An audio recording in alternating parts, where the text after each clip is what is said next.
So I just want to go over a few things on this LEP. I reached out to a seller on Alibaba.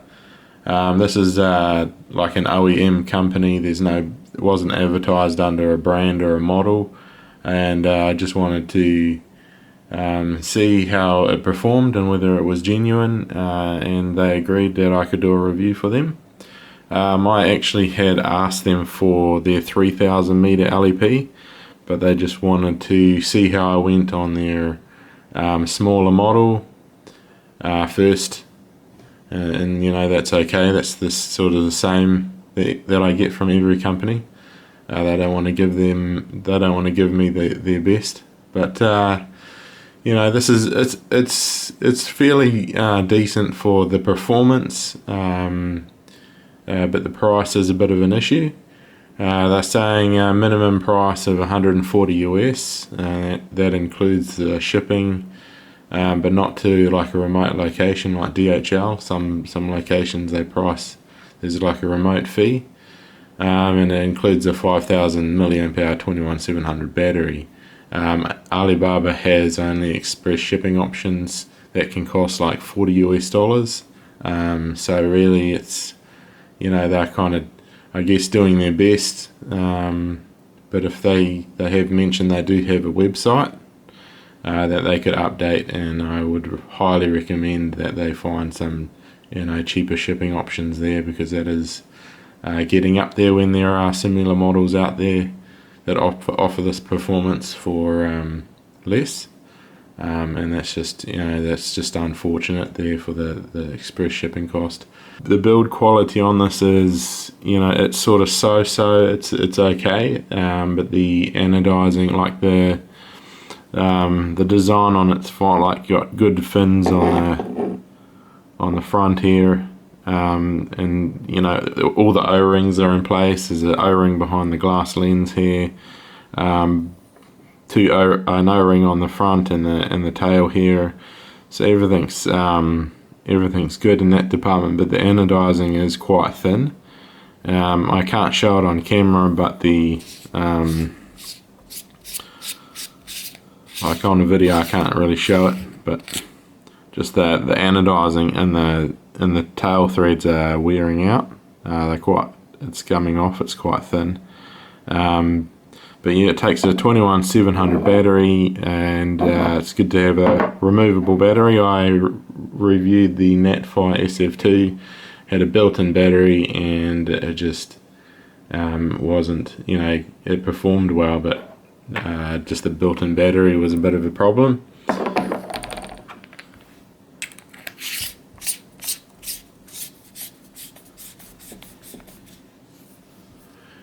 So I've just got some notes written down. There were no lubricant at all on any of the threads. I'd add my own, which isn't an issue.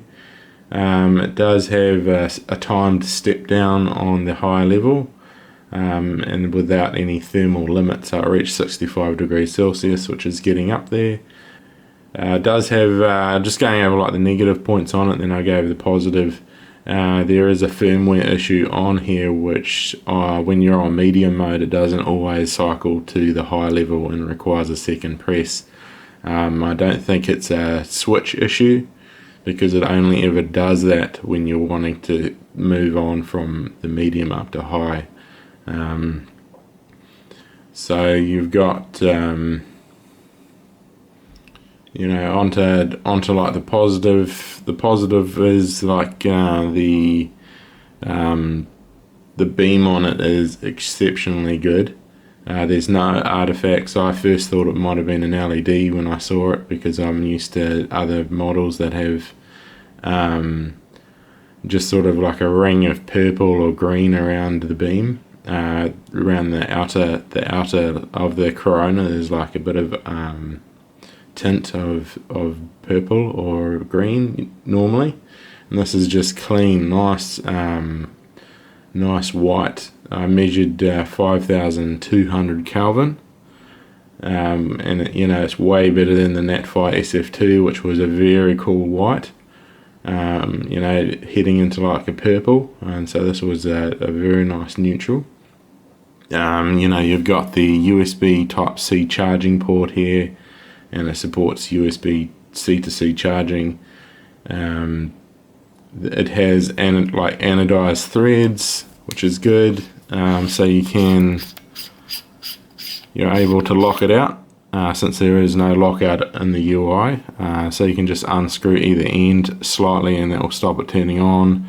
It's got this plastic piece here to stop the battery from touching any of the components on the driver. So that retaining ring, everything's removable, no glue at all. You can remove the LEP module and the driver for repair or modification or whatever, no issue at all. But that retaining ring came super loose. I'm surprised it worked at all out of the box. Just a bit of quality control lacking there for how it gets shipped out.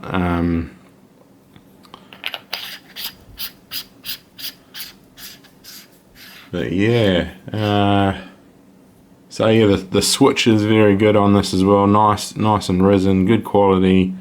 No issue finding that at all in the dark. While you have it on, the switch is lit the whole time, showing the battery status. This was meant to ship with a pocket clip, but they just forgot to put it in for me. But yeah, I'm super looking forward to their response. I would love to review their 3000 meter LEP. Just you know, this one was rated at 1000 to 1200 meters, and I got 1294 meters. So I'd be really keen to get that 3000 meter LEP, because it would be well worth it for about, I think it was 200 US they had it for, which is not bad at all. So the UI could be improved, but it's not bad at all. You've got the click for on, and then you click once to cycle through the levels. 3 levels, low, medium and high. Hold to get to off. And then you've got 2 clicks for the strobe. Hold from here gets the SOS, and then if you hold from off you get 2 pulse beacon, one in a single click to get off from the strobes. So I would prefer, you know, to the company, when they watch this, I would like the UI to be changed to something like click for on, click for off, hold to cycle through the levels, and then have something like 3 clicks to strobe, and then hold from there to access the SOS and beacon. Because double click I often get to strobe accidentally by trying to get through the low, medium and high too fast. And you know, if you just need to work on increasing the build quality on this. There's a few sort of sharp edges around, and in the USB-C port there was a few rough spots, but sharp. You know, just better anodizing on it.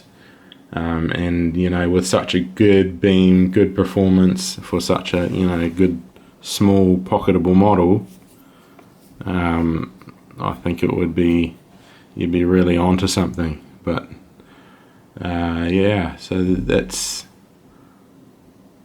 about it.